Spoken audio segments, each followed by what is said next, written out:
Hello. Hello, hello. What's going on? Man, we here. We are here. How was everything on your end? I'm fantastic. I can't see who am I speaking with?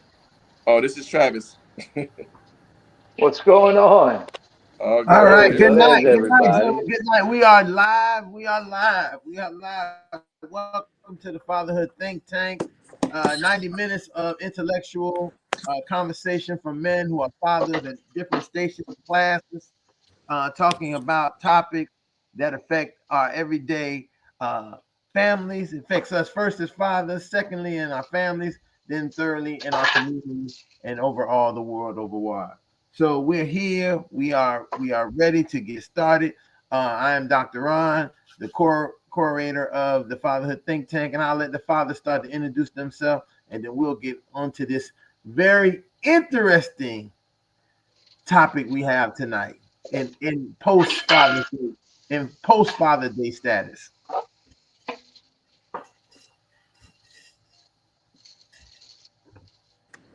So my name is John Alexander Ramirez, affectionately known as Castro, the intentional dad. The aim and my purpose is always to be the adult that I needed. Right? I have two children. Joaquin is 9, going on 12. Puberty's here, but not here. And Julian is 6, going on 9, 13. You know what I mean? I think. Yeah.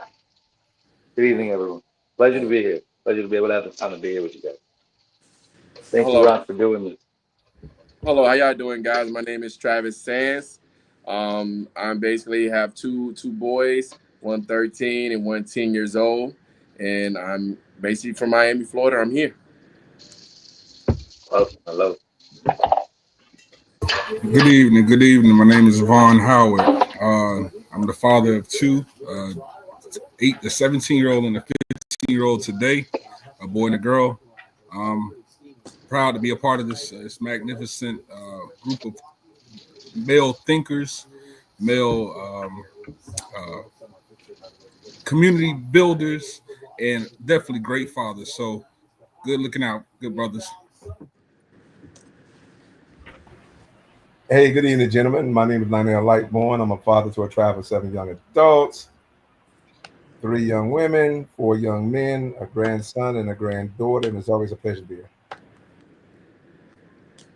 Okay, so we are here. We're ready. We have a laser focus on our topic tonight because I think that I know that yesterday I made a post this morning because yesterday I dealt with a lot of fathers yesterday. I mean, more than I could ever imagine. Just kind of sharing some of their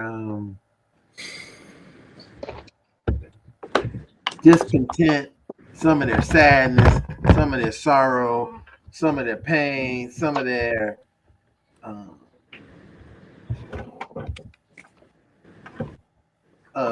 feeling like, hey, they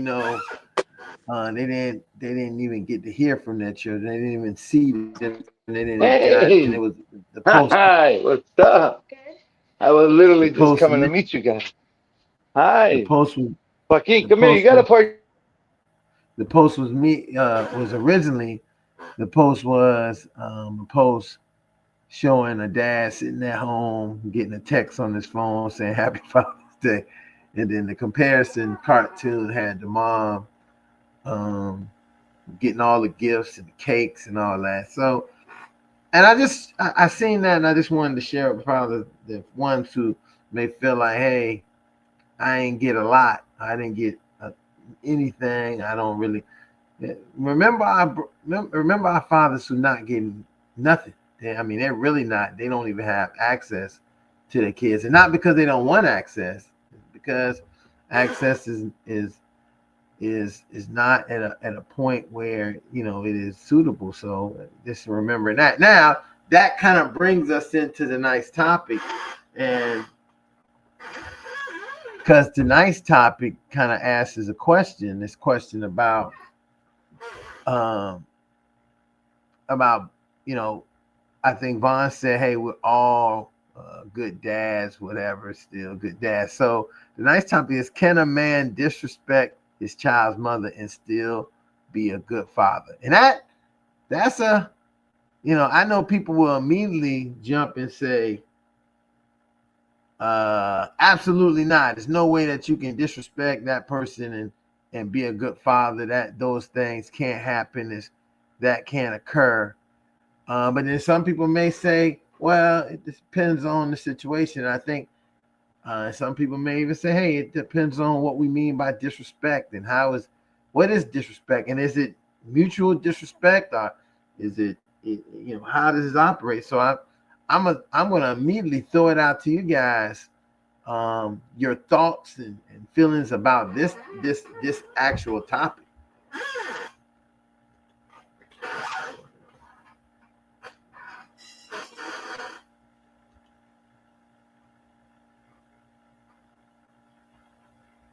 Well, I mean, that's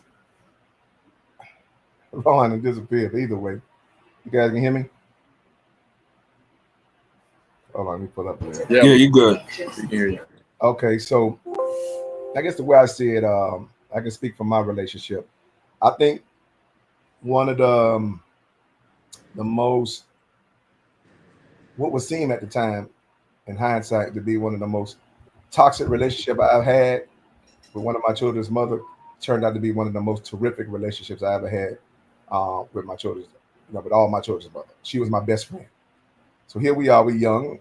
She's an only child, I'm an only child. We move in together once we had my son. We could have been every bit of about 20, 21 maybe. And the police came to our house every season. Every season. And I think, we had physical fights and stuff like that. And I'm talking about mutual physical fights where she mainly, most of the time, she was the aggressor. And once she, you ain't beat me up. So once she couldn't beat me physically, then she tried to beat me, what I want to say, civically, and call the police. You understand? From a fight she started. And so that must have went on for about 5 years. And finally, once we mature a little bit, once we hit the age, I was maybe about 3 to 4 years. And once I hit the age and we started growing up, she was going to be an RN. God had blessed me to go into the area of social work. Somebody had to make a hard decision. And so I had to leave a woman that I loved at the time, right? Because that's the sacrifice you got to make sometime when you love somebody. And I had to leave the woman I love in order to love her. If that make any sense.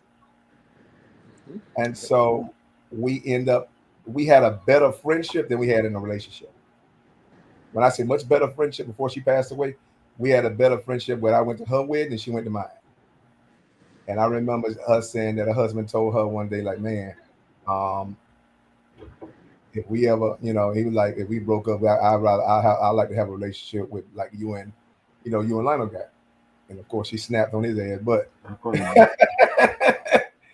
but she, I was like, no, that's not something you can never fabricate that kind of stuff. It's something that I always say this on the show, but I think it makes more sense in this topic than it would in any other topic. We had to learn how to fight with each other until we learn how to fight for each other. And so I think all that fighting with each other taught us how to fight for each other, and we became the best of friends. And guess what? The best of successes, because she became a full-fledged RN, and I went from working into a warehouse and to actually doing social work, just on divine intervention. And in some cases, not giving up on each other, because we never shunned our responsibility. And most of all, we never shunned or abandoned our respect for each other. Not disrespect, in some cases disrespect, but our respect for each other. And so that's what love look like. Love don't look like that fantasy crap y'all see on TV and they be trying to sell it to you. Love is a sacrifice, and sometimes it's messy. You understand? But when you can survive the mess, that's when it becomes a great message. So that's just me sharing my part or my experience. Hey, you really bring out a really important.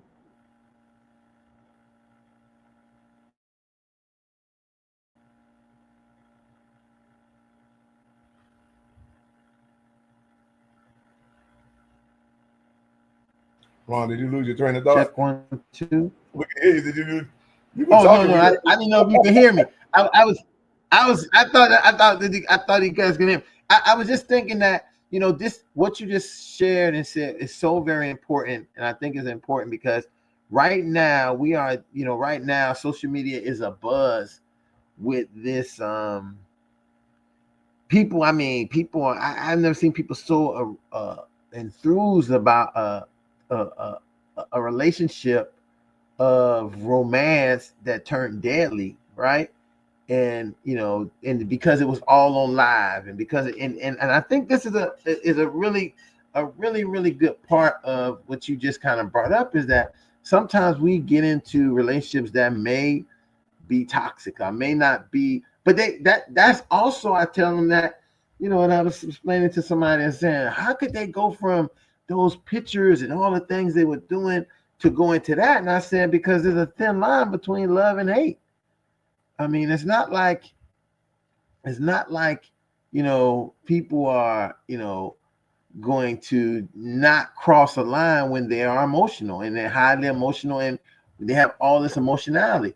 So there's sometimes you see, and I think that Lottie, you really point this out in a really clear way, is when we begin to have reasons, because I've seen this many times. I'm telling you, I've seen this more than any time, 1,000 times in a therapy room, where couples come in ready to chop each other head off, right? And somehow within the end of that session, they are on alignment, on the same page with each other, ready to chop my head off, right? And again, I don't have a problem with that, because I think that shows to me and gives me an opportunity to show the strength that you guys are not so indifferent from each other, because you were able to come together at some point to align and work together to realize that, hey, I might not be the person y'all want to be around, or it's just that you need something to balance or center that relationship, like a triangle. A lot of people in toxic in certain relationships need a triangle. It's very hard to go in a straight line or a circle. They need a triangle because they need a third party to balance all of these things off of. And so that's a really good point to saying, not for people to feel like they can't fix. I think that you can. You also can learn how to say let things go and don't be involved no more.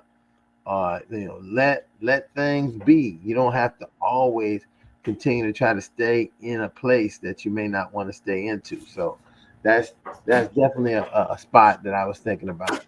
I see that Tay here. Tay, go ahead and introduce yourself. We already deep in the topic, brother. So we here. And I think somebody else was about to talk, but I'll let Tay introduce herself and then go on, and let's keep this conversation going. Oh, first of all, happy Father's Day to everybody. I hope everybody had a great Father's Day. Um, yeah, I'm Tay Warburton, father of three, host of Our Own Opinions podcast. And hey, I hope everybody have a good one today, man. Okay.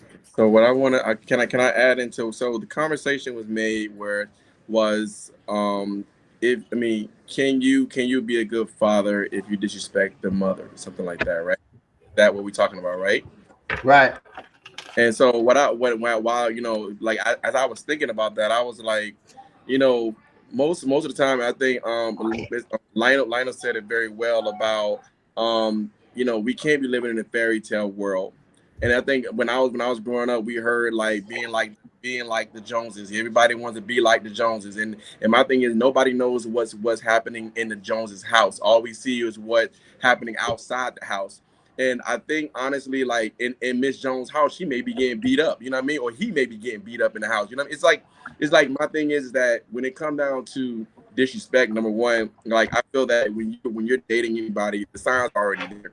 I mean, like, with traumas and whether growth of their like life. But I say if you love somebody, you have to, like, before you can love somebody, you must have to learn how to love yourself. And that's one of my biggest things. That's why I'm so big about like teaching self-love, because I mean, when I was growing up, I was always getting into a relationship to love that person. And when you loving somebody and they can't love themselves, it's almost like pouring into a dark hole. Like it never gets filled. So I've always learned that regardless of, I'd rather walk away from any situation, especially when you're trying to build a family. You know what I mean? Like when you're trying to build a family, I don't want to be in any situation where I have to worry about I'm carrying that trauma onto my kids. So when it comes down to it, like I'm just more big on self love. And if you can't if you can't love yourself, then you can't.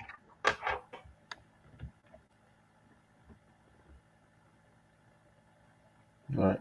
And I think that's a crucial part of sometimes what we see in some and I think you see in some relationships is because people don't have self awareness, self love, self esteem a lot, and they get it from the relationship.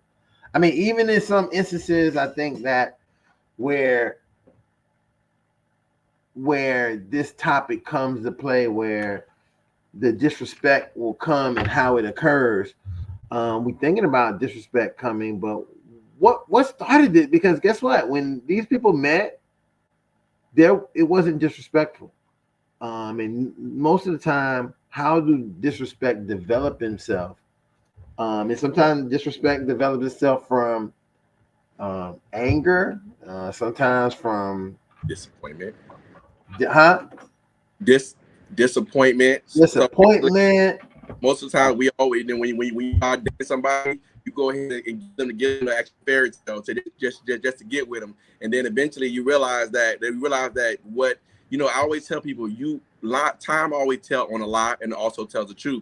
And sometimes you go in and get this person a fairy tale, oh, girl, I'm gonna take care of you, I'm gonna do this, I'm gonna do that, and then the reality is that they have believed in your story, they have believed in the lie that you told them, and then now here it go when the reality hit them. Now it's like they're disappointed, like they feel like a fool. So they're gonna lash out because you told them one thing and you wasn't following what you said. So that's how that whole that whole thing goes into. So yeah. I mean, and again, and again, I know people might hear this and be thinking, "Oh yeah, see, that's what." But this goes both ways. I think in relationships are not dominated by men or women, and I like to say this all the time, is that somehow it comes that, hey, a guy told this woman something, and sometimes it is a guy told a woman something, but also sometimes a woman told a guy something, and I'll say this more than anything, that when it comes to children coming about, people will hold men. Listen, man, I don't care what happens. They're gonna hold you accountable. They're gonna say, well, if you didn't want to have a baby, you should have wore protection. You should have. They're gonna say that to you over and over. They're not going. I think if I heard it a million times, and then that's where you get those moms. You get some of those moms who are overprotective of their sons and saying, no girl gonna get around him, and that's not gonna happen. And oh, that little fast girl not going. They're protecting their sons in those ways, because in the end, it will become a situation, and many times that you are the one who is accountable because you're the man, and you should be, and you have responsibility of the situation. And it's not. I mean, I know it's not fair. Listen, one thing I keep trying to tell you, important factor about having a dad and being involved with a dad and having a dad in your life is that he's going to show you and explain to you that life ain't fair, right? His job is eventually to instill in you that life ain't fair. So the world center around you. Now, your mom might tell you that the world center around you. You should go out and tell people they got to change this, they got to do this because you ain't her baby. The dad gonna tell you to suck it up a lot of times and work it out, because guess what? That's how the rest of the world gonna be for you. No one's gonna give you like I know, and I've seen this numerous times. Dads come to the school and say, "Well, he's suspended, she's suspended, whatever. It is what it is. They got to take the consequence." Moms come and be like, "Well, what the other person did? Why they ain't getting the same thing?" And it is one of those things that we sometimes. But again, that's the nature. Moms are nurturing cub moms. They're gonna protect their cubs and all that. And dads usually are people who want their cubs to go out and experience the letdown and the pickup, so they can learn how to do it on their own eventually. So those are some of the, and then you get the mixture of the parent that can do both. The parent that can do both of those things. I think that's important, because I don't want somebody to say, "Oh, you there saying that women only." No, I'm not. I'm just saying that statistics, evidence show us that you see more of these actions and behaviors based on the gender of the parents. And so I just throw that in there. Yeah. So to the question of the day, I don't think nobody try to be, I don't think no one tries to be disrespectful. I think it just, some people was raised like that. I guess some people wasn't. But can you disrespect, your child's, can a man disrespect his child's mother, still be a great father? Being a great father is also always subjective, depends on who you asking. I think you can, ain't no thing you can, but there comes a time where it is maturity. It is maturity. You don't need to keep doing it. And if you do keep doing it, you definitely got to separate yourself from that situation. Personal experience. Yes, I've done it, and I learned how to separate. I had to learn how to separate myself from that situation. And of course, I was held. I was always held accountable for it. When it came, to my kids' parents, to my kids' mother, because it's also a saying that if you can't respect, your kids' mother, then you can't respect them. Or a mother would say that if anybody that don't respect her can't be around her kids or shouldn't have her kids. So you have that, but I don't know. People can do, not just women. I think people can do things, to make you disrespect them. You should never allow, of course, you should never try to allow somebody to make you have an emotional response to it. But man, people can do things to make you snap, and unfortunately, sometimes that snapping comes with disrespect. So yes, you could still be a great father, but you don't want to keep doing it, because that end up being toxic, end up being like unhealthy. Tay, let me ask you a question. Yeah. Do you feel that, and this is a question just to you, but do you feel that there is a double standard on what it means to be disrespectful when it comes to mothers and fathers? Like for example, on Sunday there was a lot of dads, regardless, whatever the relationship, regardless what it is, did not get a phone call, they didn't even get a text. And some of these guys are paying money for phones. They're paying money. Their kid has a phone because of the money that they pay, this and that. At some point, that is, and this goes for everybody. I'm just asking Tate because he was speaking at the time.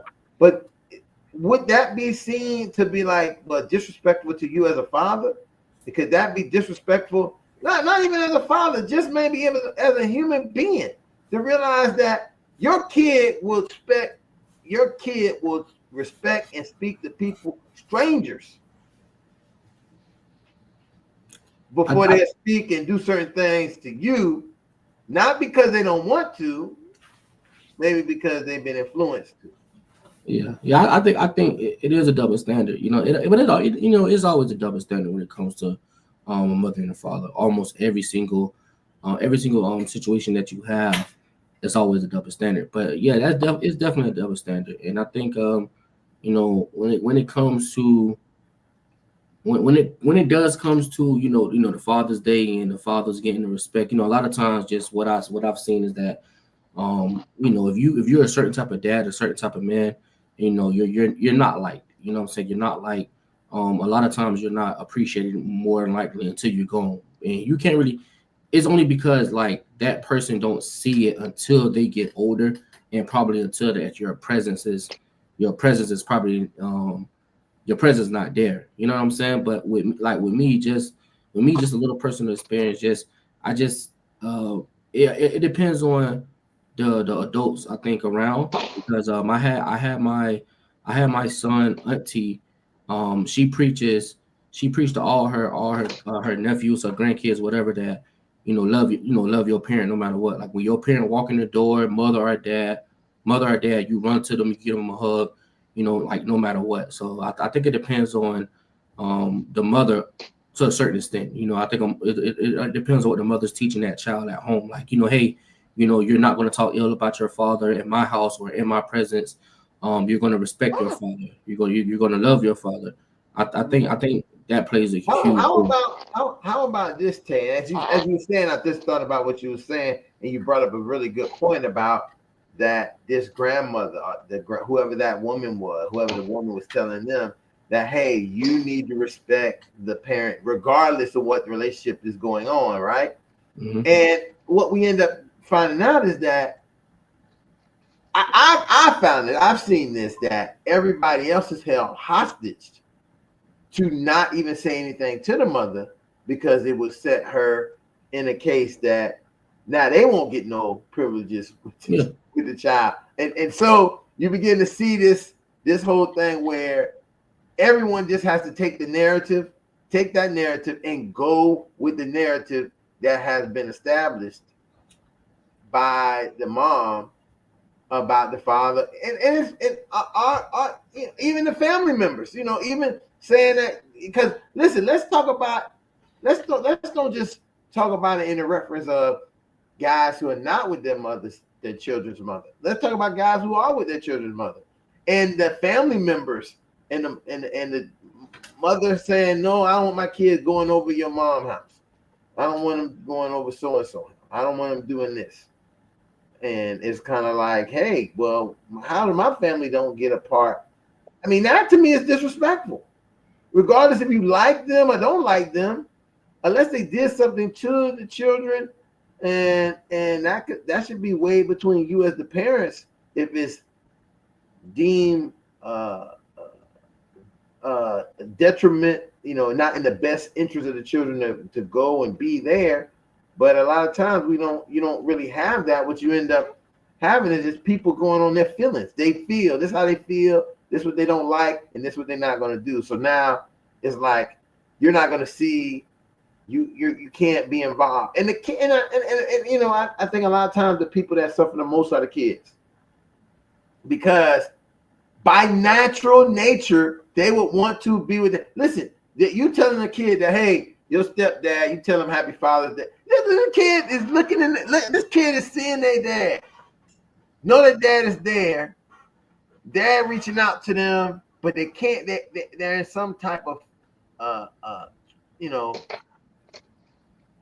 fear, or don't want to do the wrong thing. But they taking pictures with their stepdad or their step boyfriend dad, because that he ain't even married to it. Just a step. I don't even step boyfriend. Yeah, step boyfriend dad. And he kind of like there where you could be doing, it's just, I think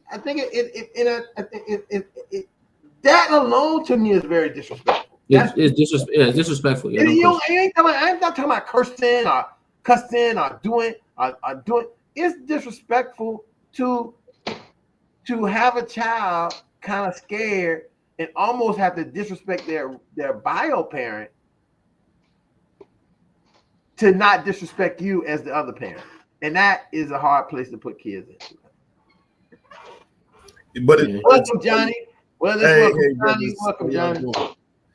Yes, Brother Johnny Gaspard, father of 2 young adults. Grateful to be on the show. Sorry for the late coming on here. I had to work on something. But I wanted to come in on drop on this topic because I saw a couple of your posts, Ron. The one with the Mother's Day, where mom getting all kind of roses and gifts and all her kids there, and the Father's Day, the dad sitting on the couch, and he ain't even getting a phone call, nobody around. He just sitting on his couch by himself. So that was one of the things, and my dad always said when we were younger, he always made this comment, mother's baby, father's maybe, right? So I used to be like, Dad, what you mean like that? He said, because they know that's their mama. That's why they came out of her. There ain't no doubt that's the mama. But the father, he could or could not be the daddy, depending on whether or not that's what mom actually did right. So that's how the relationship between fathers and children are often treated in that manner. So because of that, you end up with, in some instances, and I know the topic is about whether or not disrespecting mom. How can we be, if we can be a good dad if we disrespect mom? And as I said to you many times before in the show, I don't think you can, because to me, by disrespecting a mom, if you're setting an example, because your children are hearing this, they're seeing this, so that plays a role in how they also react towards you, especially if mom is the primary parent. But a lot of times, as you were saying with the step boyfriend, which I think is funny, there are certain situations where the mother unfortunately doesn't respect the father. So despite the fact that he may be involved or wants to be involved, she would rather than be with that man who is there and have him be their, for lack of a better term, dad. It's the game? Opposed to you. Oh, so you got to go through the beginning So again. I think it's, cool. You might want to mute Castro, Ron. But that's the only thing I have a problem with, is oftentimes when you have a situation where you have a father who wants to be involved, and because of the difficult relationship he has with the mother, it impacts his ability to be a dad 24/7, or just even when he wants to be. So I think that's the biggest thing I have with the disrespect, because even if you're trying to be respectful, if she doesn't respect you and she's the primary parent, you're going to have a difficult time being an involved father. That's as simple as it is.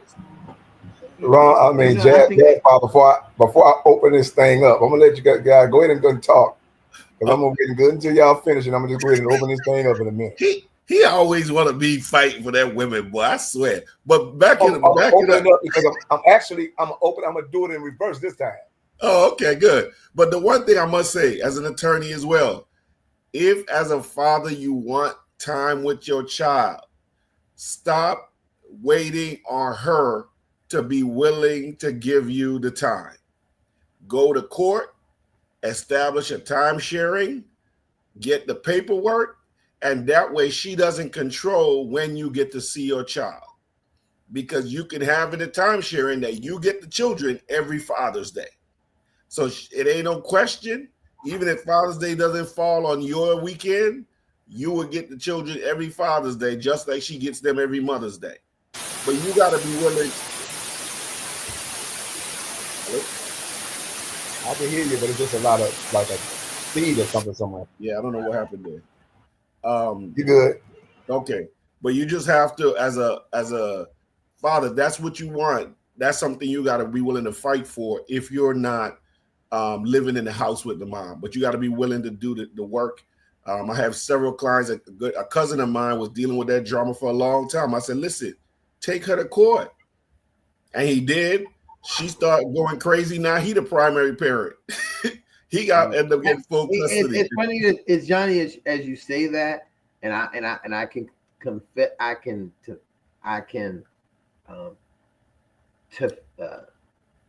agree.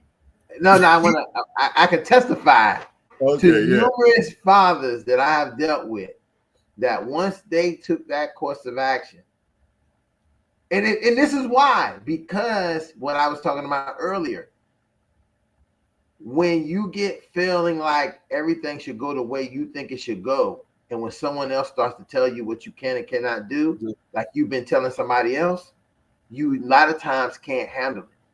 Yes. Human beings can be the master, but they never can be the slave. I hear that.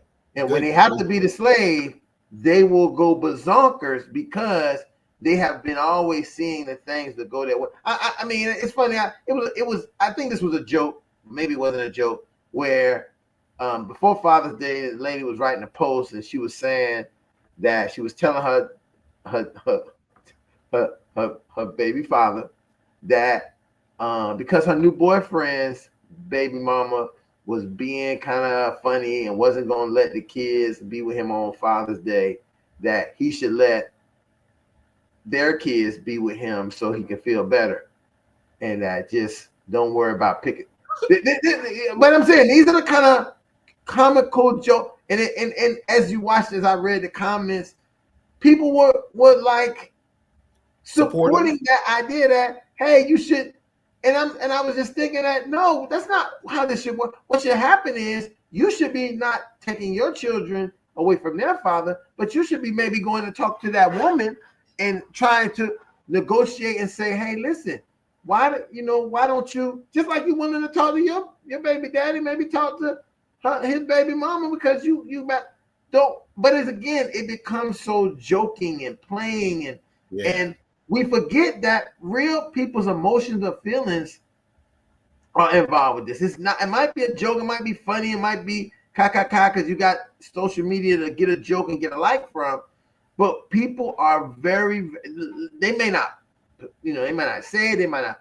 But it is hurt. It hurts a lot of people. It makes them feel like, I can't believe. And if they didn't have support systems or certain things, they'd be around here crashing. A lot of people end up crashing out.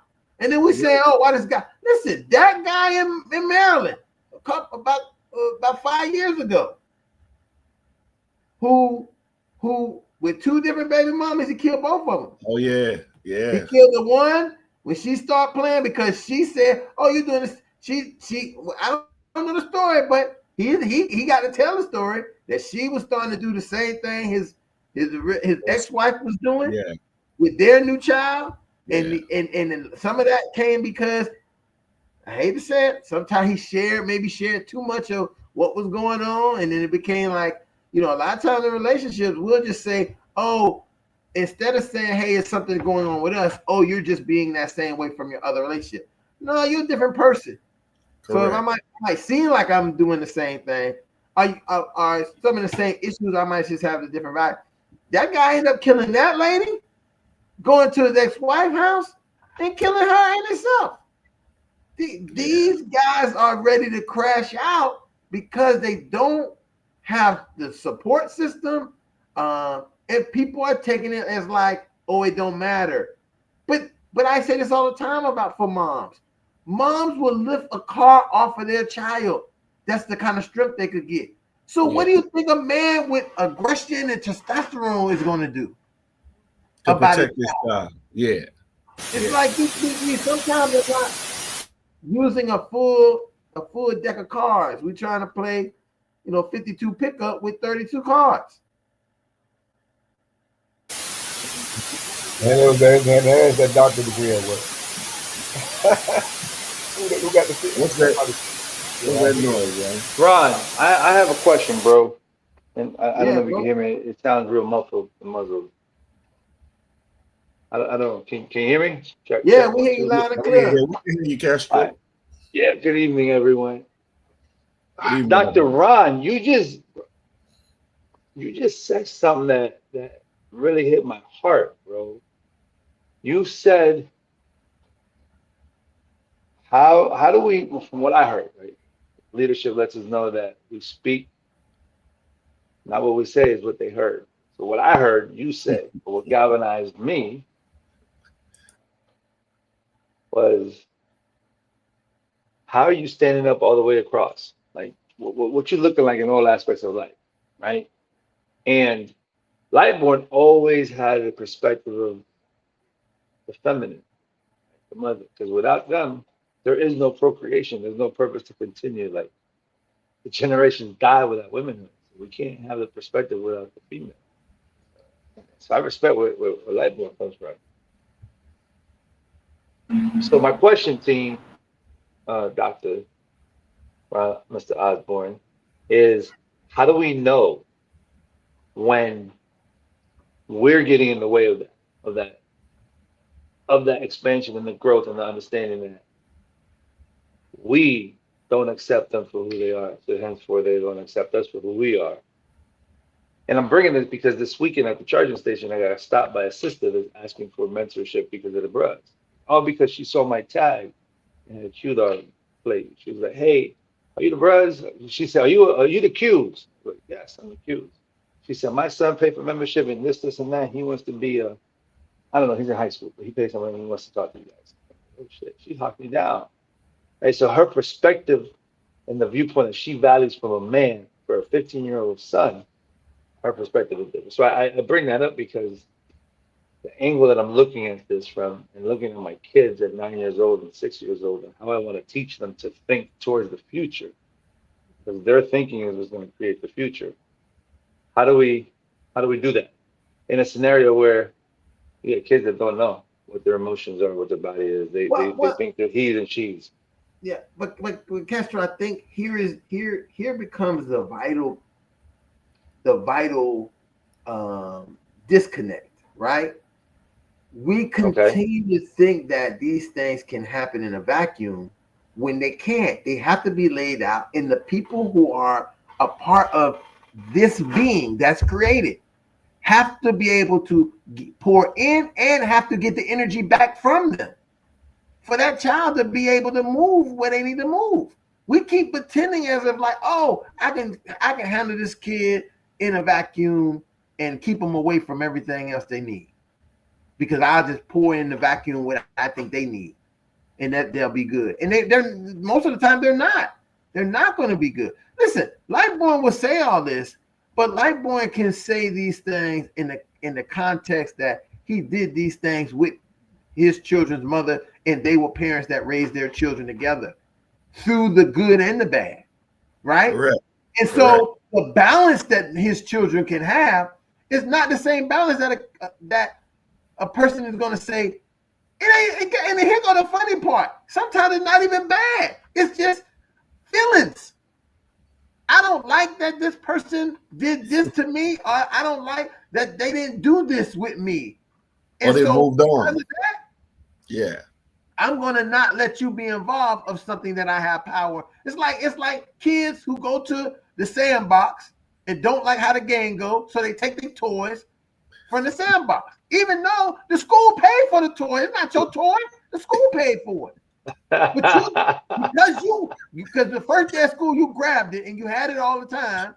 Now you're going to say, "Oh, this is my toy," and it takes. And again, this is why we talk about the court. It takes the teacher to come over and say, "Oh, that's not right. You're not going to take that toy because that toy doesn't belong exclusively to you. That toy belongs to everybody in the school. So you can leave the toy here and go over there and pout, or you can learn how to play with the toy with everybody else." And that is, this is elementary, but many people can't deal with it because many people are not developed socially, emotionally, maturely, to do a lot of this. So they just go on what they do know, and they go on what they knew before. So let's say you never had a father figure, a male who was really a male who spoke to you, who talked to you. You don't know how to handle any of that. You don't, and let's say you did, but let's say, because there's many stepdads who are completely hands off. They're there, they deal with the mom, they don't say nothing to the kid because they don't want the mom pushing them out or doing somebody spraying roast spray or something. I don't know what that is. This is randomly. That ain't me. Hey, Vaughn. I think, Vaughn, you look like you have something to say, man. Go ahead and hit your mic and say something. We can't hear you, Vaughn. All right. Yeah, we can't hear you at all. That might have been Vaughn's mic. Yeah, it might be Vaughn. It might have been his mic. He might be in one of those Broward County, Fort Lauderdale buildings. You know how that go. They got bugs in there. They got bugs. That sounds like a bug. Like, how the bug, feedback from the bug. I'm done with you. Hey, Ron. Now let me go ahead and open this thing up, man, because I got Go ahead, man. Is that the 49.33 minutes? So go ahead. I gotta open it up and tell you you're gonna love this. Now I gotta flip the script because I'm always advocating on the woman's side. I gotta get on the guy's side right now. Mm-hmm. I had a friend because one thing about it, I've been trained in what they call courageous conversations, right? Just another fly-by-night workshop. They come down and train all the county and city workers on this is the curriculum of the year. And then they got a new curriculum of the year. It's always whatever the buzzword is, that's the training that they do. So nonetheless, I use my training to press people, right, on responsibilities and accountabilities. And so I have a friend who works for a particular state attorney's office, and she was also a victim of domestic violence. At something she takes responsibility for, because she admits to certain defiance and not listening to certain directions that put her in that situation. So she gets credit definitely for that. And I had to ask her a question. I said, let me be blunt with you. I said, let me tell you about me, right? I said, we must never confuse, right?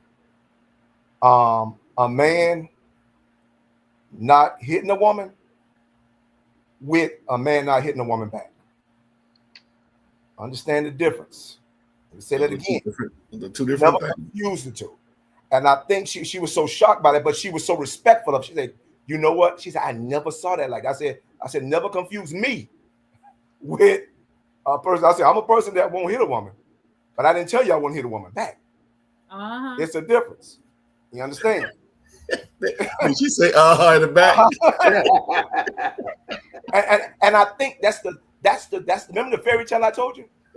That's the fairy tale and the false, you understand, the false narrative we put people under. Because of course you cannot put your hand on somebody that didn't put their hand on you. You understand? But when a person puts their hands on you, it changes the narrative and it changes the climate. And so I understand that, because I understand being me and my wife, not my wife, but my son's mother, when we did start out the time, we were very young. And again, I told you the police was coming to the house every season. Matter of fact, some of them are very good friends with me right now. And we, that was the scenario.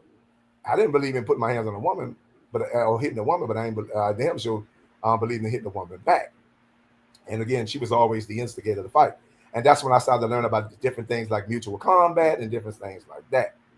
And so, and again, I know her because she called the police just to win the fight. Not because she was in there. I'm telling you straight up. I'm like, are you serious? And so now I had to go into my mental tactics and start beating her to call the police before she called the police. It's amazing how we play with 911. Anyway, but it's true. You'd be surprised how people use 911 emergency services just to win petty fights. And I'm just being transparent with you right now. That's number one. Now, the hypocrisy of society. Another topic, right? I say, so it amazes me, right? How we have, how we just gung-ho about incarcerating men who beat women and celebrating women who beat children. But Labor, and I don't mean to cut you off. I'm trying to figure out, and I know you're gonna pull it together. So I'm waiting for you to pull it together. That's all. I'm gonna be quiet. I'm gonna let you pull it together. Go ahead. I said, so wait a minute. So we incarcerate men for beating women, and celebrate women for beating children. Let me just reiterate that. Let me say it one more time. We incarcerate men for beating women, but celebrate women for beating children. I'm gonna say it one more time. We incarcerate men for beating women, but celebrate women for beating children. Is that even sinking in yet? Do we celebrate them for we beating do them? celebrate them. Oh yeah. When you say I can go with 100. mean? I can go with 100 narratives right there. You need to beat his ass. All he needs is an ass. You understand? Okay. Let me say it again. You mean from a discipline perspective? No.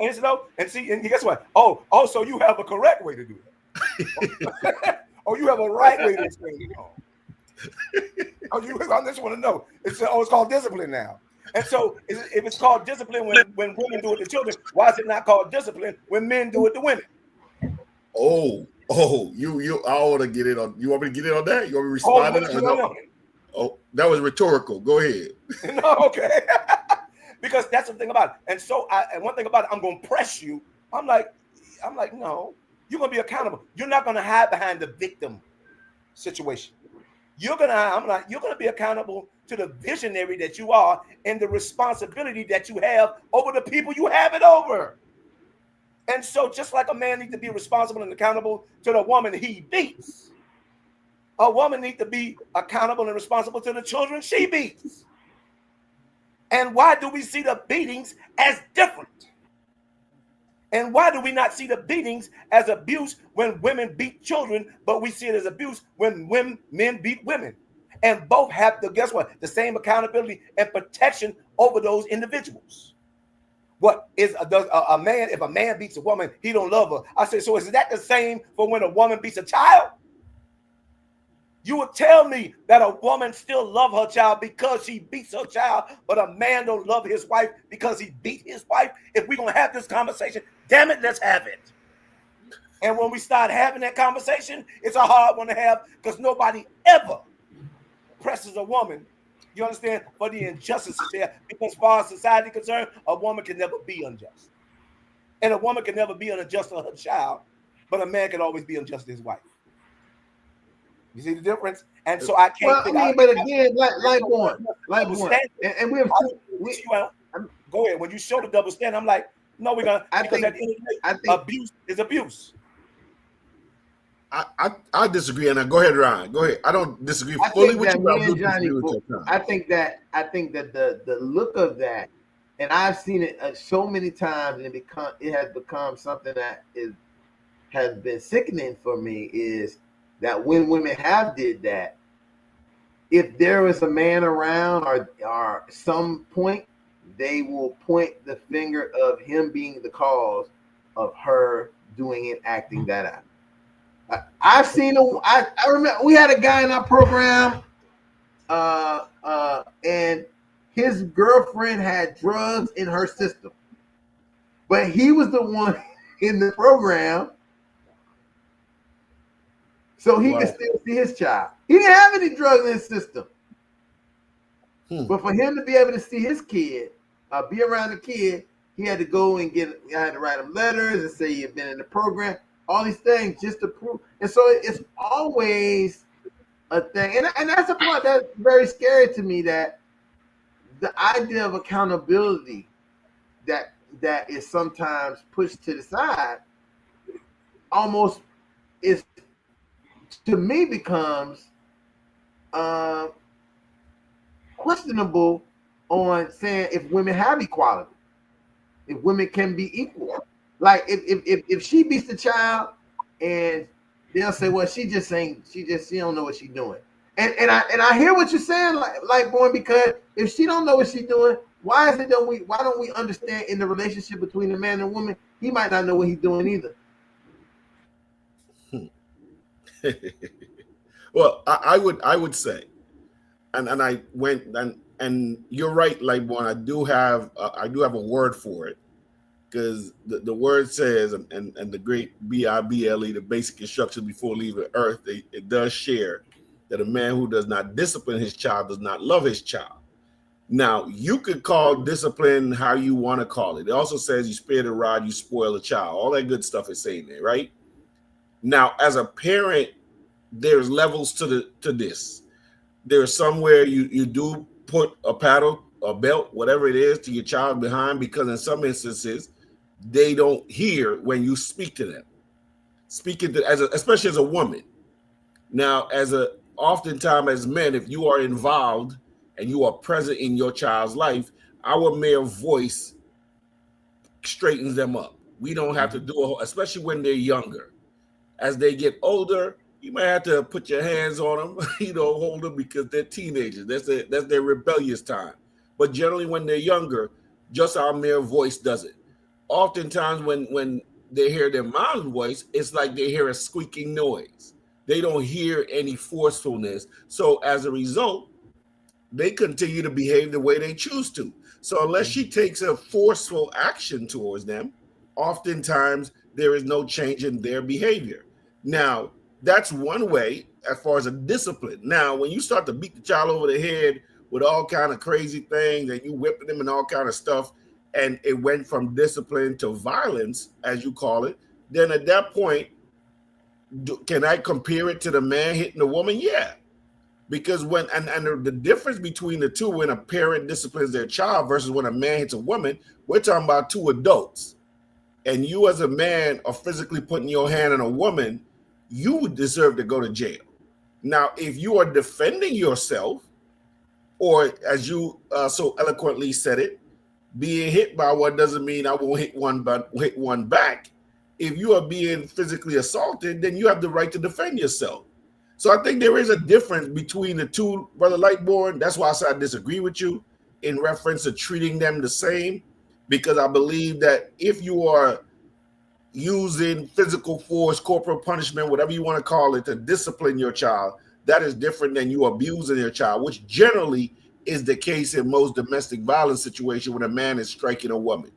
Most. I'm not saying all, because oftentimes, as you have well shared, there are instances where the man would just simply be defending himself, but because he's bigger, stronger man, he's the one that's charged with the crime of the domestic violence. So I think that's the difference for me. Bringing it back to the topic, which is about disrespecting the mom. Like I said, at the end of the day, for you to me to be a good father, you have to be able to respect mom to the level that she respects you, so that you can get the time to be involved with your child. And if she doesn't respect you, then you have to take the steps to go to court so that you can then have the time with your child outside of her interference and involvement.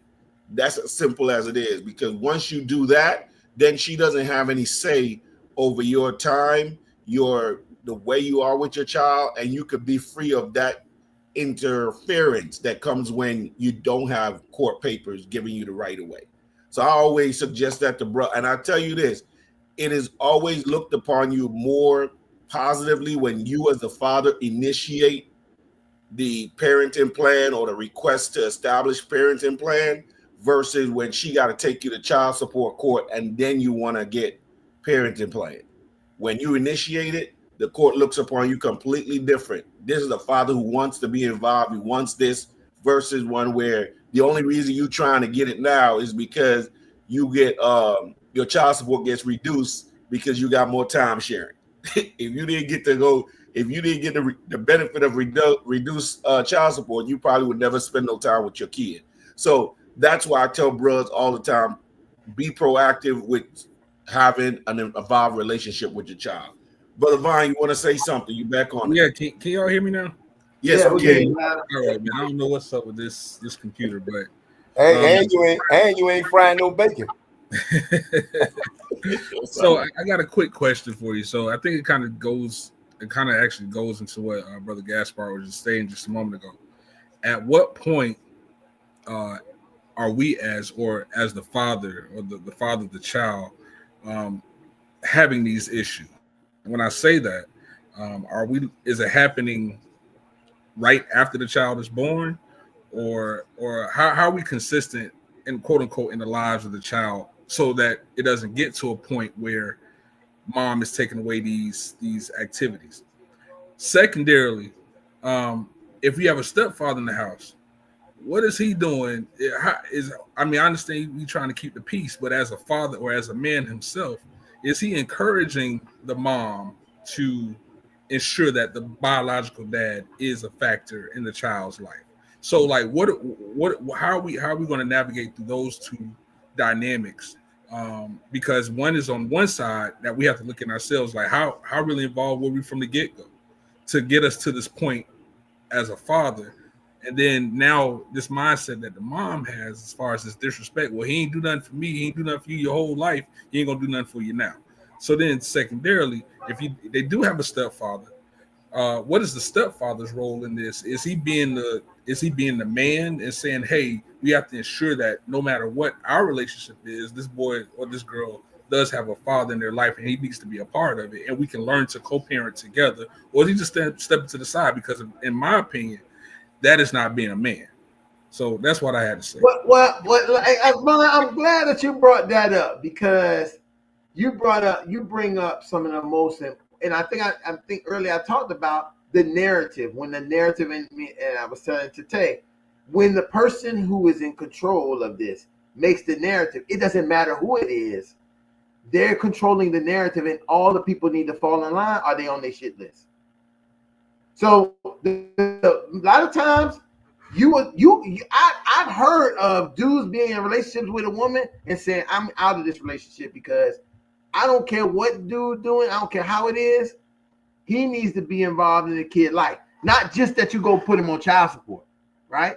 That you go and you need to affiliate that he needs to be involved with the kid life. Because as a man, and if I was a father, I would feel like that. But again, sometimes these kind of people find themselves with each other who are petty partners. So because let me throw this out there. I'm gonna throw this speedball at you. Imagine the situation is that your child's mother wants you didn't want her. That's why you even have a baby with her, right? This dude has to come to some realization of why she got such a problem with him. Why you can't let the problem go with him? So now he has to then, with his pettiness, I think, and I like you said, not being a man, he's going to do whatever he can to add to that and be like, oh, babe, I'm with you. I support everything you do. When the reality is he doesn't want, he has an insecurity and a fear that if the kid gets involved, you seeing the kid somehow hurt the pain and the hate, the disappointment she has in you grows into something else. Because this thing is the same energy. It ain't no different energy. It's the same energy, just on different sides of the wall, either up or it's down. That's the same. So here now you seeing the kid, you with the kid all the time, you bringing the kid over. Yo, buddy gonna start feeling like, it take a strong man to be able to stand here and watch the dad bring the kid back and the kid be so focused. My dad did this with me, and you got to stand there and just, and just take whatever. That's not easy. Ron, I think what happened with that, and I think this is that the narrative get really skewed in this situation, because that's not how men function. And for me, I don't think it's no such thing as a real man. It's a man is a man. There's no real is not a characteristic of a man. Whether a good man or a bad man, a poor man or a rich man, but you're still a man. And so because of that, and I think we tend to use women narratives when we want to belittle other men, and we got to be careful of that. So with that being said, a man provokes a man, right? What does that mean? A man sets the standard for another man, right? And so that standard that last man left behind makes the next man have to up his standard. If the standard is lower for that other man, you understand, he has nothing to compare himself to. Let me be very clear. And so when a man, if a man wants to date your ex, you understand, he already know the standard it's going to take to date your ex, and he's going to measure himself against that last standard. You understand? And so your manhood is measured in standards. But Lightborn, what if it ain't no? There was no. Really learn something about what I'm getting ready to say. But no. I know what you're gonna say. I just want to put an amendment, because sometimes kids are not made from any standard at all. They're made from just a sexual experience. So there is no. If there was a standard, then maybe some things could even be worked out. But it's not that. Good You point. understand what I'm saying? What you're saying is a good part, because your sexual. Let me tell you something. Your sexual experience or the lack thereof doesn't make you less of a man. I'm not saying a less of a man. I'm saying in the reference of this point of saying, hey, the new man is really a man that is in relationship, right? With her. I got what you're saying around. The other man who got the baby was not in relationship. He was in sexuality with her. He was in sexual intercourse. But That's not good. a relationship. That's we see this all the time though, because the standard doesn't go one way. The standard actually works both ways. And so that stepdad may have to be the standard for the biological. Okay. You I see what you're saying. See, I told you, the man sets the standard. Let me be clear. The man. Okay. You know, notice what I said. The man, I told you, ain't no such thing about a real man. I'm like, no, the man sets the standard.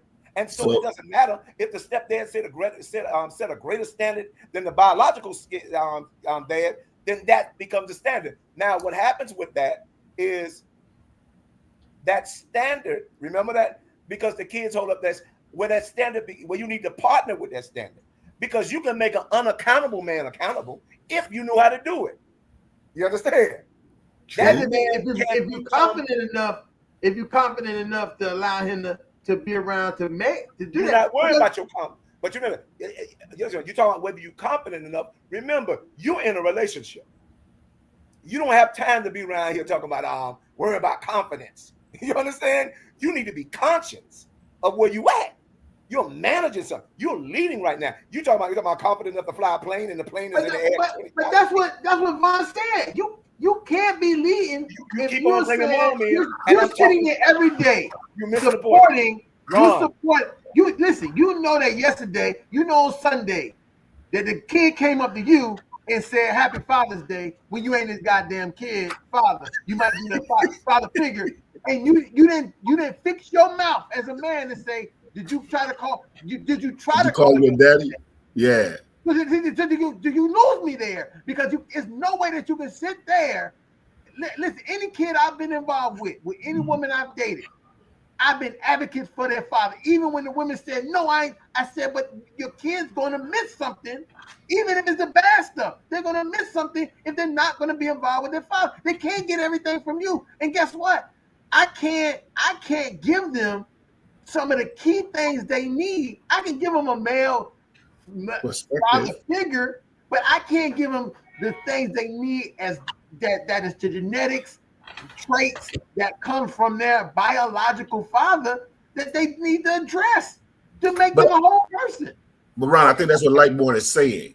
From the perspective of the standard, it's either the standard is the stepfather that's now there or the biological father teaching the standard. Either way. So perfect example, like you just said.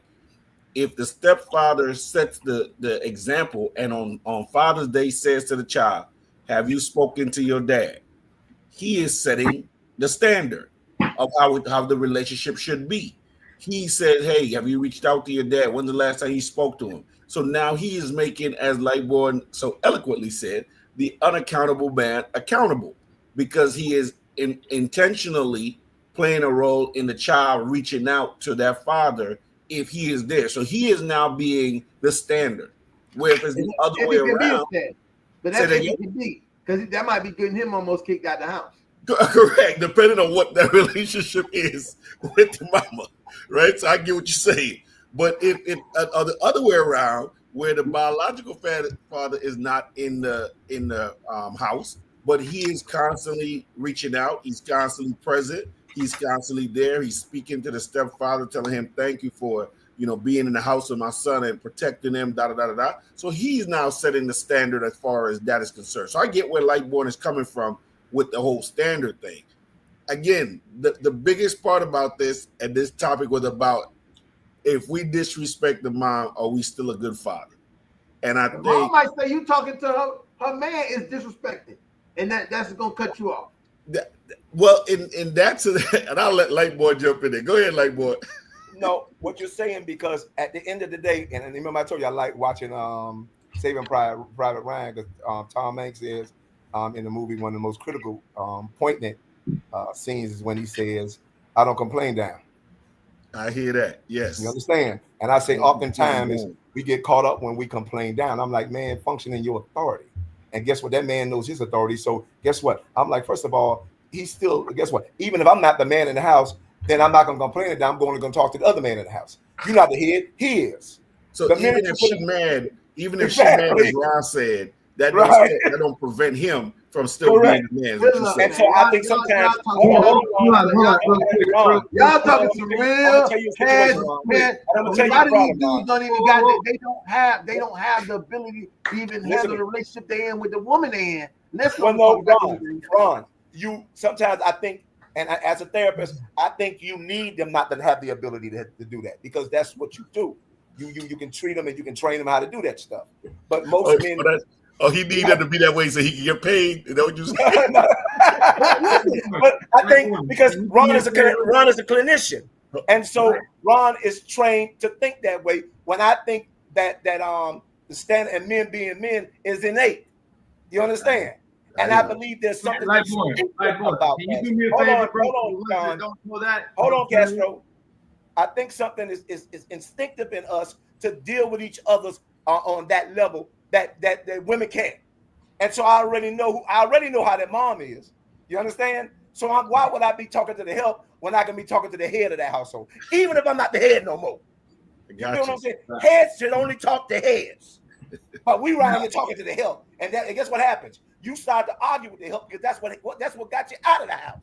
And then the other head in there, and you still want to argue with the help. I got you. Head should talk to head, not help. You understand? And learn what that is about, because now when it becomes accountable, that man know I can't get no boot time unless, guess what? You get your time with your son. Gotcha. When we get the romance nice, now you become an ally. Too busy. I'm like, you're trying to make this man an adversary when he's really your ally. Well, a lot of dudes ain't about to give him no coochie to help you out, dog. Correct. There you go. Like, man, please get your child. Castro, you were gonna say so. Go ahead, dog. Well, when Lightborn speaks, I listen. And what I realize is, say what? I said, don't do me like that, Castro. Man, I'm doing you homage, bro. I'm doing you as a compliment. I'm doing you from a place of like. So my wife said something to me earlier today. And I'm purposely not looking at you, but I know everything in my Toastmasters and my communication, I should be looking right at the camera. Even though y'all ain't looking at the camera, but my eyes are facing to the green, right? So proper communication says engage the crowd, engage everybody, right? So posture, shoulders back, square frame. And I'm saying, you know what, that's cool, but fuck that. When we were in the country, we walked next to each other and we were in focus. So my wife tells me earlier today, she was like, yo, you know, when Plato was teaching, he was in motion, he was moving, he was walking, he was in there.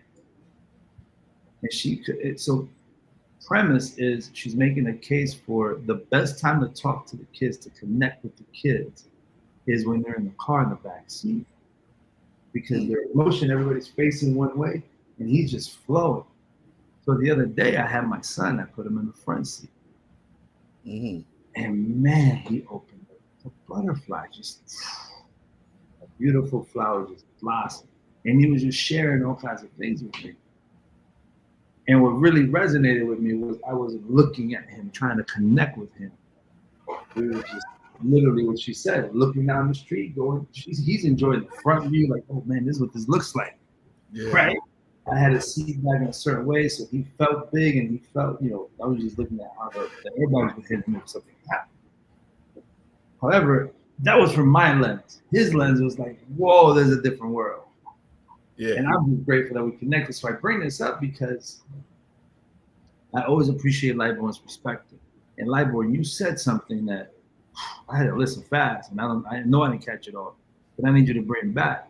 You said something, I don't even know if I'm saying it right, but you said something about you have to play right or play to your level or play to your standard, or you don't play at all. Something along those lines that separates men from being able to be men and the best version of them, and then to be able to show up with the mom. Because I'm kind of torn about the disrespect for her or not, right? At the end of the day, that's the mother of your child.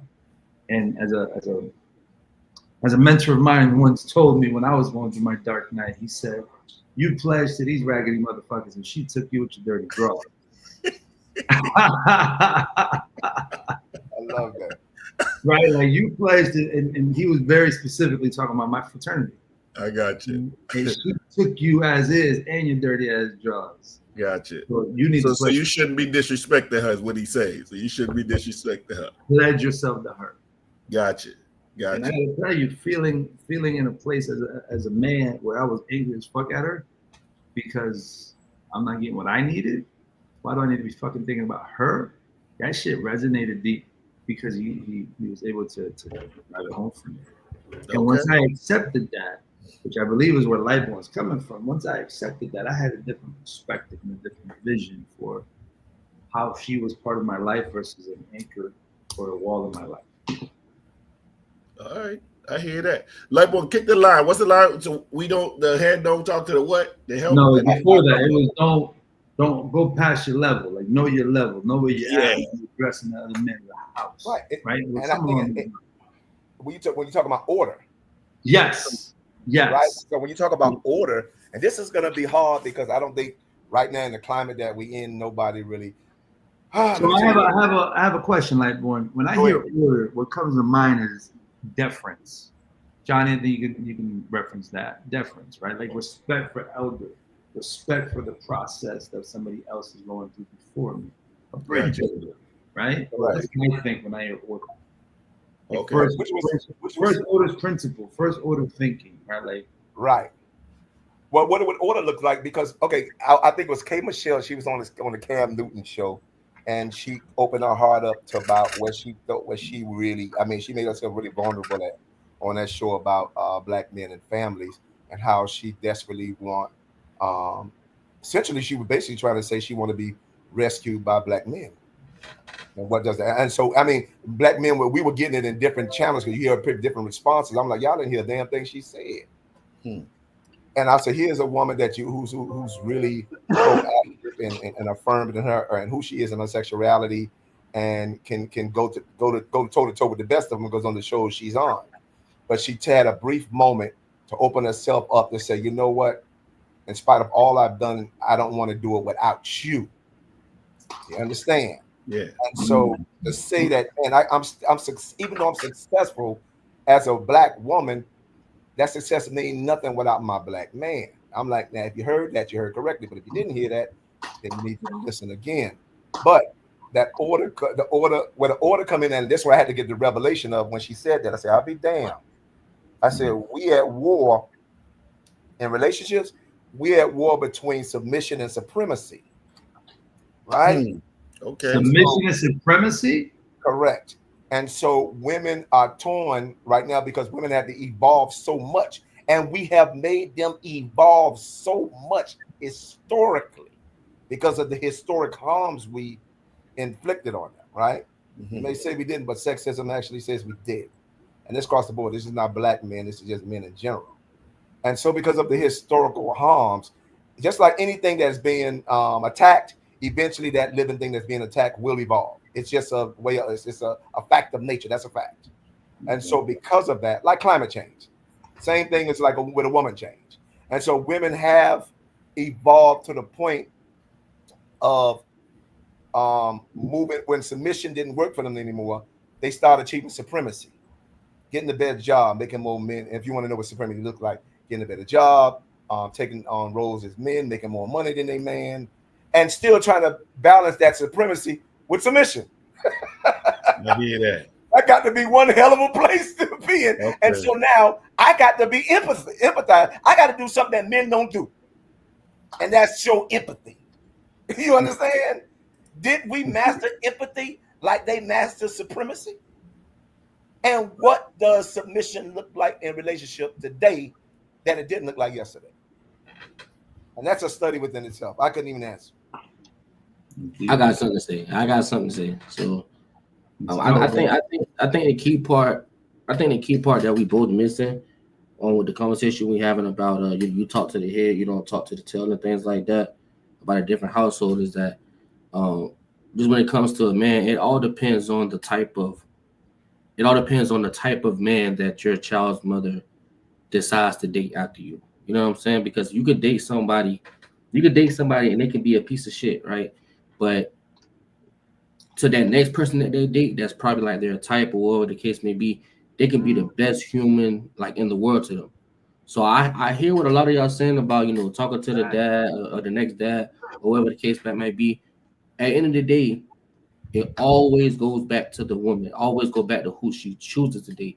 Because if she chose to date the type of man that has no type of respect from you, and she allows that, once again, it was she allows. If she allows that, that's what you get. But if she chose to date a type of man that demands respect, that demands that his stepson sees his biological father, then of course as her being the tail, she's following her man, and then you have that type of relationship with the stepfather. But no Yo, matter how Tank. y'all try to hold on, no matter how y'all try to put it, it always goes to the type of man that she decides to date. You know what I'm saying?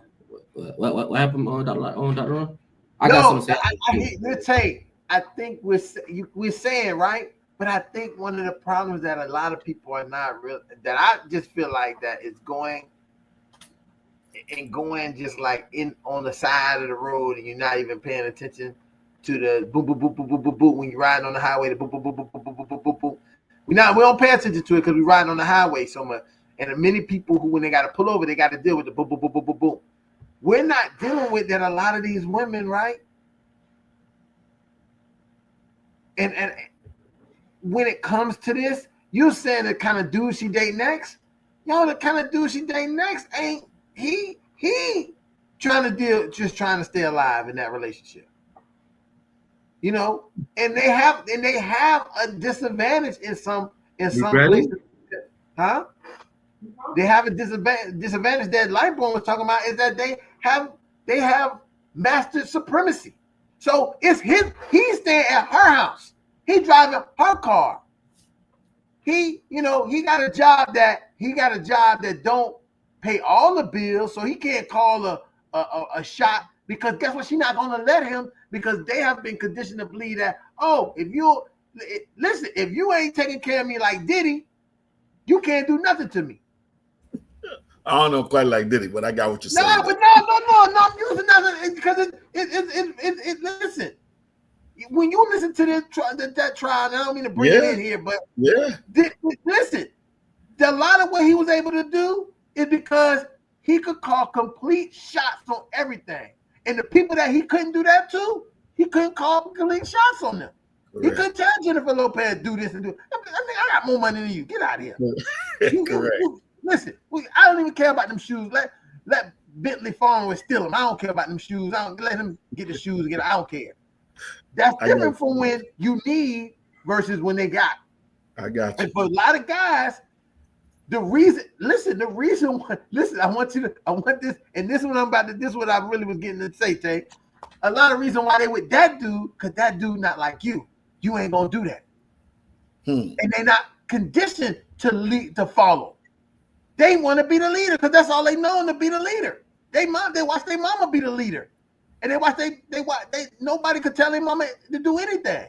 So now they're the same person. Nobody could tell them to do anything. So it's hard for them, as Lightmore said, that while they're in a state of supremacy, to end up still trying to be submissive, because they can't. Right. They're unable to balance that. They don't know what it is. Because the truth is they shouldn't have to do that. That's the fact. They shouldn't have to do that. You're either going to be, I'm running my show, so I'm supremacy, or I'm going to let you run the show, so I'm submissive.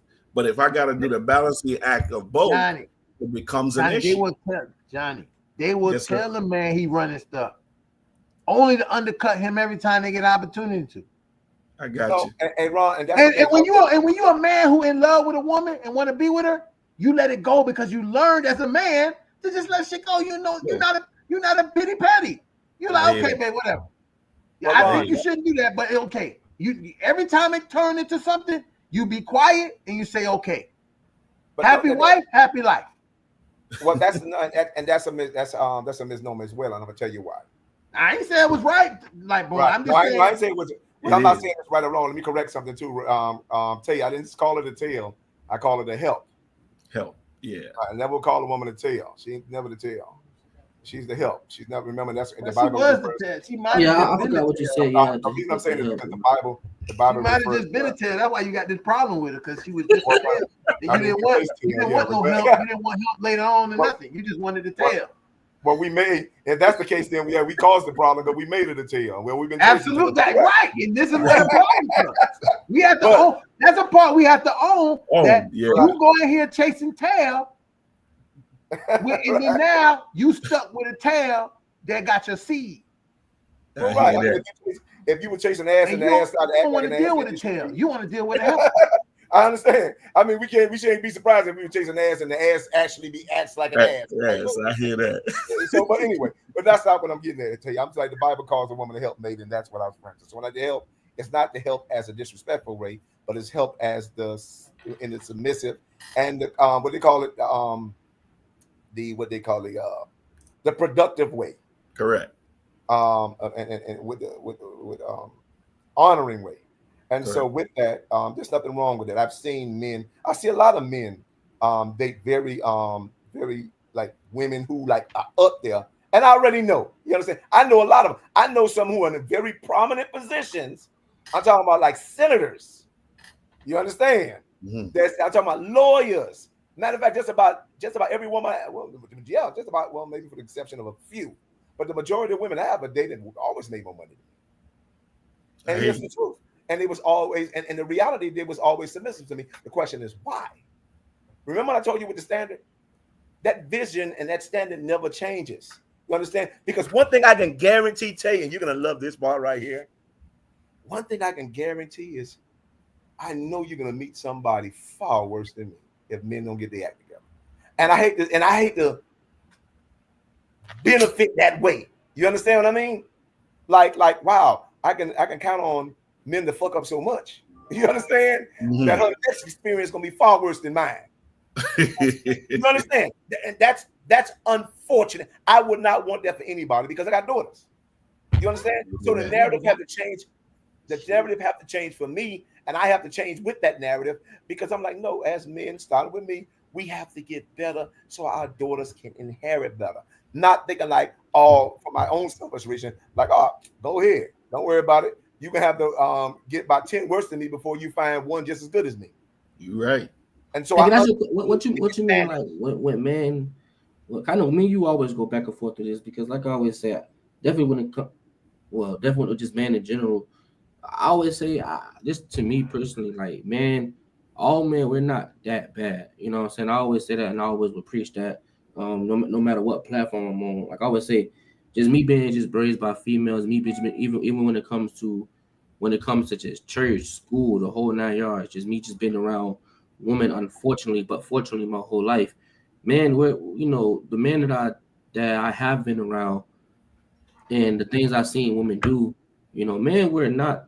I don't think we're that bad. You know what I'm saying? I don't think, no, we're not that bad. And I always preach that. So that's something we're going to always just disagree because I don't think it just always just, man was so bad that women had to do this. Yeah, you have mass incarceration. You have a whole bunch of other things.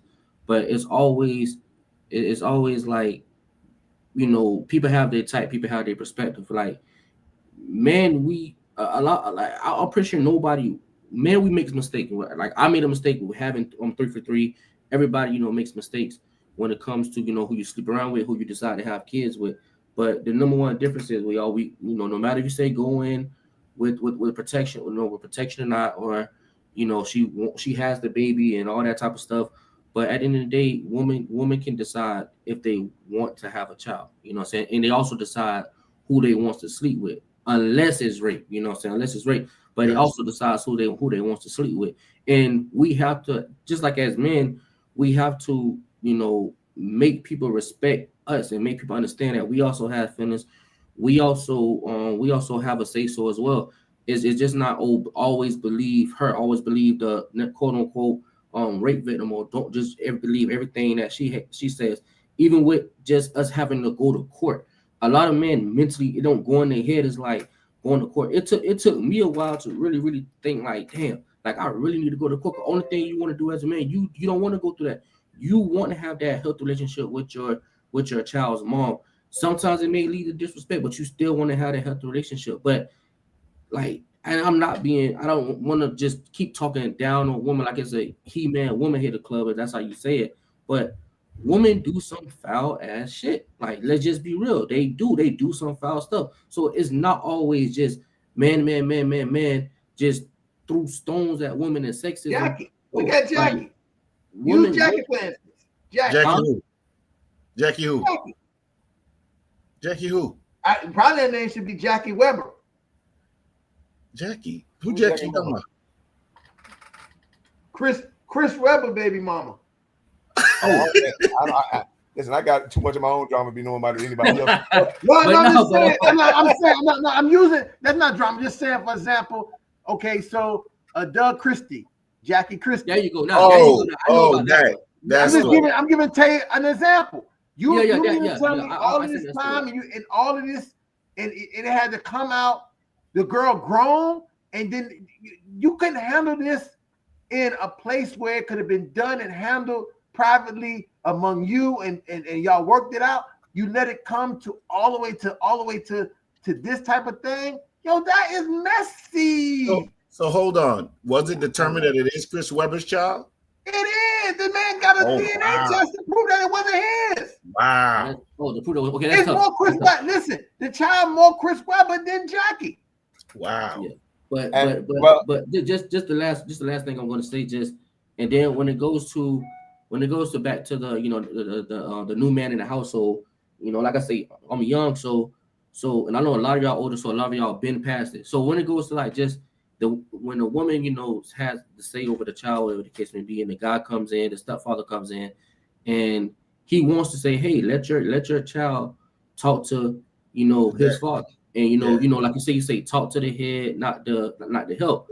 Some men want to do that, some men can't. But the thing with me is when a guy come at me wrong, or when guys try to look at the child's father wrong, whether it's the brother, your sister called, the first thing the brother do is just run over cousin, whatever.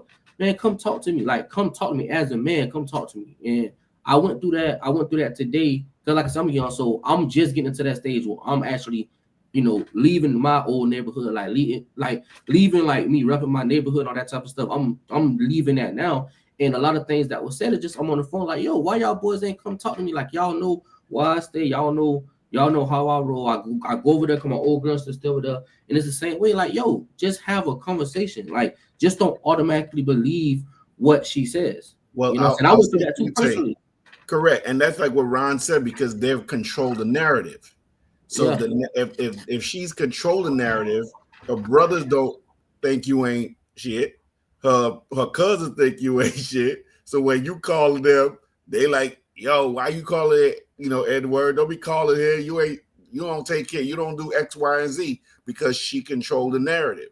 So unfortunately, and I just, all I can do is harp on it again.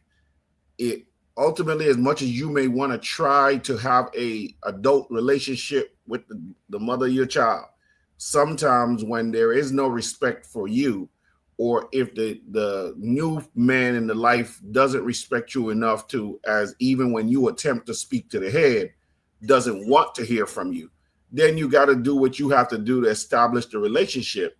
And again, once people start to see you are making a proactive step to making time and wanting to be with your child, then it is at that point their mindset generally changes about who you are. But you have to be proactive in that and to make that happen. That's just my opinion on that. Go ahead, like Boris. Springboarding off of Johnny's what that looks like, right?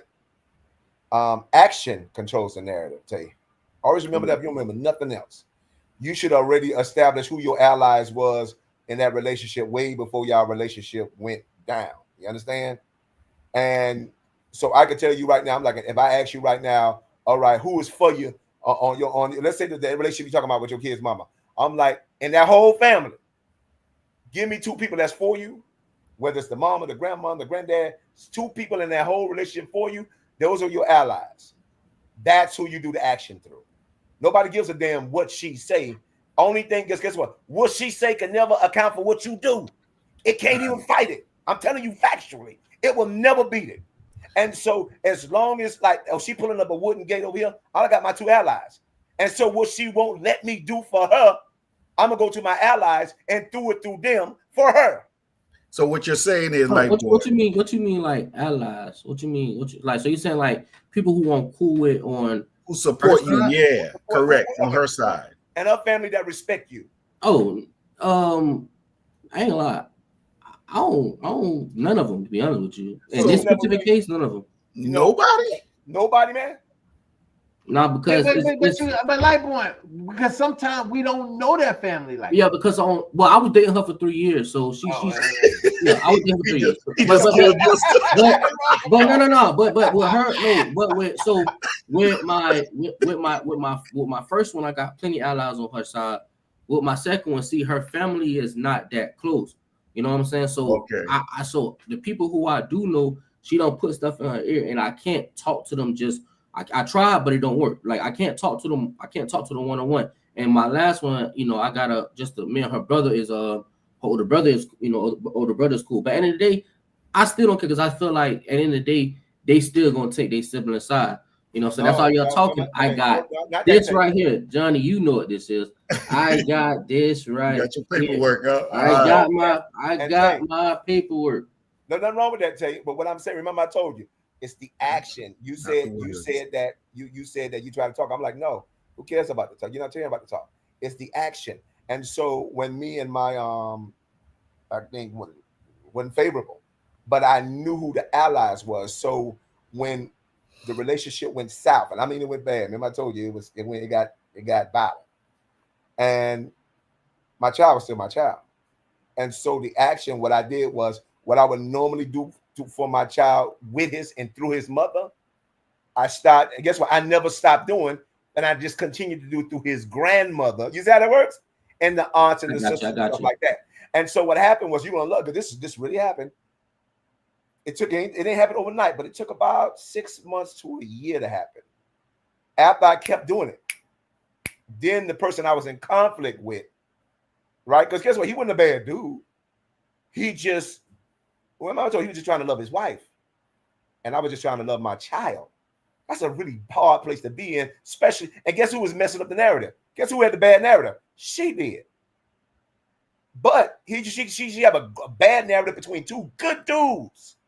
And got these dudes about to go to war over things that's worth going to war with. Yes, he should kill about his wife. Why he ain't just call? And I'm ready to kill about my child. But go ahead, Johnny. I can't hear you. You're on mute. You're on mute.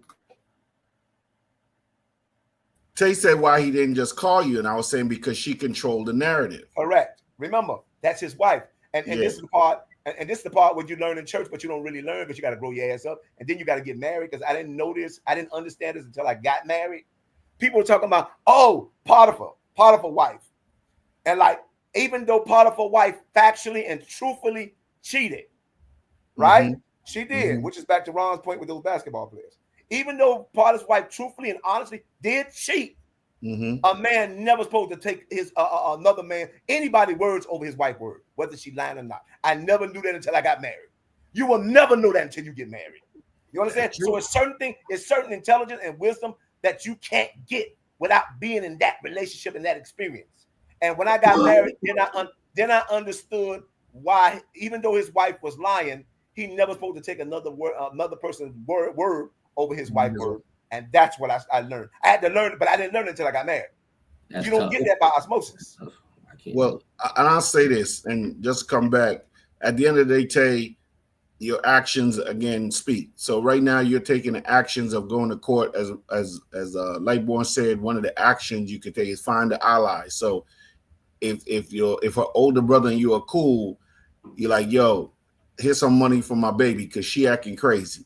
So if you could just take this $300, make sure the baby get it, X, Y, and Z, and you keep doing that, and maybe you don't give him cash, maybe you give him a money order, and you put in the memo, hey, for the baby, you make it out to him, but you put in the money order in the memo for your son or your daughter, so he sees you doing it. You get what I'm saying? So now he's gonna start talking to her like, yo, Tay giving me $300 every month for the baby. Why you ain't taking the money? Why you ain't let that man see the kid, or whatever the case may be? Because he's your ally. Same thing where he was, but that's an action. That's an action. Not talking to him, but making an action. Hey, you when you call him, say, hey, yo, I got $300. I want you to give it to the baby for me. You ain't got to say nothing else. He could say, you ain't shit. Don't be calling me. Yo, I just got some money for the baby. I just want to give it to you because she ain't taking it. That's an action. And it takes it. And for Ron would say, well, why it got to be about money? Why can't I just see my child? Because oftentimes, unfortunately, they're not going to let you just have access to the child unless there's some type of support for the child there. If you're gonna go through that route, that's all I'm saying, Ron. This is what I get. I get very discomfort with when we're sitting here and we're talking as if like listen, how about this dude been giving her money, been giving her cash money all along? She even went to child support and never told the man she went that she getting the child support because that's not how she run the life.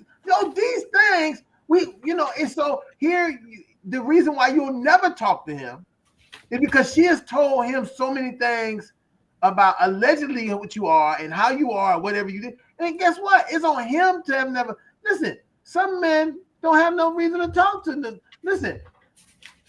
They don't know where this is going. Like the man is your husband.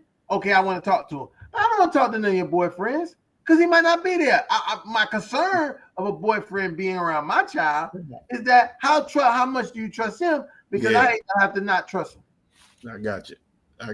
Well, no, I ain't giving nobody. I ain't gonna lie. So the first one in the which is funny. The first one and the second one who I had the least relationships with, that worked. But I ain't giving no money though. I just consistently called, came by. The second one is the one that she two of them immigrants, but she doesn't have a close tight knit family here. You know what I'm saying? She doesn't have a close tight knit family here. So every single line I tried to pull the whole 9 yards, it didn't work because she told the narratives. They looked at me a certain way. But if I can just get and have a show and have a conversation with them, I can get them, but she made sure that don't happen. But the first one and the second one, from what Mr. Lightborn is saying, is that I did that and it works. Like it's like hey, they starting to see like who like the problem. She's the problem, not me. That's the thing. They starting to see like she's a problem, not me. So it worked. It worked. The second one, she doing good. She good. Well, let me say this. Listen, this has been. Listen, if you listen and people been watching, I hope you liking and you subscribe. I see some people was liking and subscribing while we was on here. So they must have really enjoyed the nice conversation. The conversation was good and it was hot and ready and like something that was meaningful to people. Let me just go into our we have come to the end because we're a little bit over, but we was getting hot and heavy. So because this can be intense. I just want to say happy Father's Day again to all the fathers here, all fathers, no matter what kind of father you are. You a stepfather, I seen stepfather, grandfather, father figure. Even if you are a distressed father who is isolated from your kids, happy Father's Day to you, brother. And don't worry, the time is coming soon, sooner than you think. Don't worry. Let me just our sponsors for the night show. It's JAG, attorney at LLC, JAG, PLLC, attorney at law, Miami-Dade, Broward, West Palm Beach. Whatever you do, work at it as if working for the Lord and not for men. That's the slogan. JAG, attorney at law, the attorney, Esquire Johnny A. Gaspar, Esquire. You can reach him at J. Gaspar at JAG1 law.com or 305-827-8087. Or you go to his website www.jag1law.com. Jag1law.com. If you're looking to get some services from the good attorney that we have here, who is a proud sponsor of the Fatherhood Think Tank. Thank you for your support of the show. We also, fathers, I just want to say that, hey, listen, I want to wish everybody a good Juneteenth. coming up. So I want to make sure everybody enjoying themselves. Juneteenth is on the way. So just get ready for your Juneteenth celebration. And with that being said, fathers, would you repeat after me? First, let me get this last message in from I see a good brother, Mackenzie Moore is out there. Good night, good evening, gentlemen. I caught the tail end of the night. Keep doing what you're doing. Happy Father's Day week. Thank you, brother Mackenzie. Good. One of the good fathers on the Fatherhood Think Tank. Okay, Father, repeat after me. I am. I am. I am. I am. I am a man of honor. I am a man of honor. I am. I am. I am. I am. I am a man of courage. I am a man of courage. I am. I am. I am. I am. I am a man of respect. I am a man of respect. Come on, Father, repeat after me. I said, I am. I am. I said that you are. You are. I said that we are. We are. Championship fathers. Championship fathers. Like he was looking at a cheat You don't know what that means, championship fathers. The fathers who hold their kids up on their arms and hold their families on their back, and the communities will surround us and do what they need to do. Please join us here again next week, Tuesday night, 7 o'clock for the Fatherhood Think Tank. Thank you, gentlemen. Thanks everybody who watched. Like, share, subscribe. Tell your friends about it. Let them know that, hey, I watched the show. It gave me some good information. It made me think about things the other way. That being said, everybody, good night. Good night. Take care.